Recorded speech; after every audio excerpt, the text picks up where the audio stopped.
ফের দুঃসংবাদ বিনোদন অঙ্গনে মারা গেছেন বলিউডের প্রখ্যাত অভিনেতা মুকুল দে। শুক্রবার গভীর রাতে দিল্লিতে শেষ নিঃশ্বাস ত্যাগ করেন তিনি।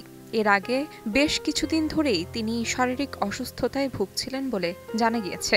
মৃত্যুকালে তার বয়স হয়েছিল মাত্র ৫৪ বছর। অভিনেতার এই খবরটি সামাজিক যোগাযোগ মাধ্যমে প্রথম জানান অভিনেতা মনোজ বাজপাই। মুকুলের মৃত্যুর খবরটি ছড়াতেই শোকের ছায়া নেমেছে মায়ানগরীতে।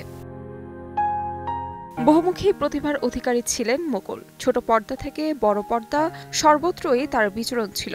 প্রথম ছবি দস্তকে পুলিশ অফিসারের ভূমিকায় অভিনয় করতে দেখা গিয়েছিল তাকে।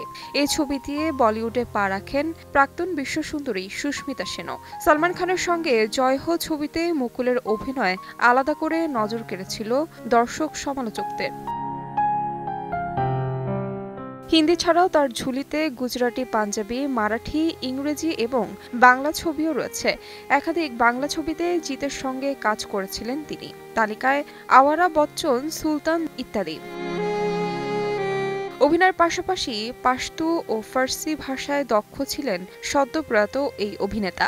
এছাড়াও মুকুল ইন্দিরা গান্ধী রাষ্ট্রীয় উজান একাডেমির একজন প্রশিক্ষণপ্রাপ্ত পাইলটও ছিলেন।